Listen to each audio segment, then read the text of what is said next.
CCTV ফুটেজের video প্রমাণ সমেত বৃন্দাকে পুলিশে দিয়ে নিজেকে নির্দোষ প্রমাণ করলো রাঙা। হ্যাঁ বন্ধুরা, আমরা এমনটাই দেখতে পাবো রাঙামতি তীরন্দাজ ধারাবাহিকের আগামী পর্বগুলোতে।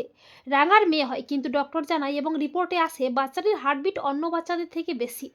আর একলব্য রাঙার ওপর প্রচণ্ড ক্ষেপে যায়। বাচ্চার এই অবস্থার জন্য রাঙাকেই দোষারোপ করতে থাকে একলব্য।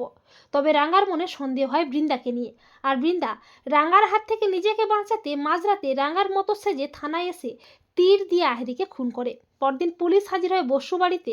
আহেরিকে খুনের দায়ে পুলিশ রাঙাকে অ্যারেস্ট করে থানায় নিয়ে যায়। রাঙা পুলিশকে বলে যে আমি আহের দিদিকে খুন তো করি নাই রে, সবটা একটা চক্রান্ত, মুখে ফাঁসানোটা হচ্ছে।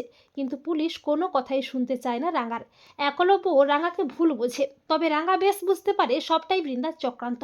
রাঙা বলে আসল অপরাধীটাকে খুঁজে আমি বেট্ট করবই। এরপর প্রমিতা নকল রাঙাকে সবটা জানিয়ে আসতে বলে। নকল রাঙা হাজির হয়ে জেলের মধ্যে থাকে, আর আসল রাঙা যায় আসল অপরাধীকে খুঁজতে। রাঙা বৃন্দার উপর নজর রাখে।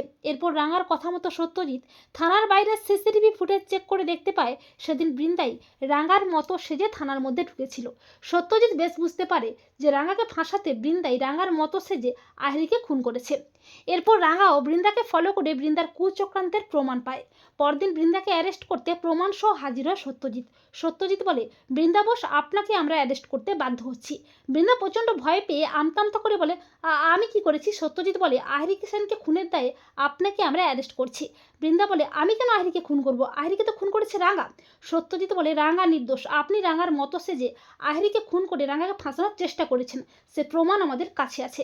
এরপর সত্যজিৎ প্রমাণ সমেত বৃন্দাকে অ্যারেস্ট করে ঘাড় ধরে টানতে টানতে থানায় নিয়ে যায়। তো বন্ধুরা, তোমরাও এটাই চাও তো যে সিসিটিভি ফুটেজের ভিডিও প্রমাণ সমেত বৃন্দাকে পুলিশে দিয়ে নিজেকে যেন নির্দোষ প্রমাণ করতে পারে রাঙা? কমেন্ট করে এক্ষুনি জানিয়ে দাও তোমাদের মতামতটি।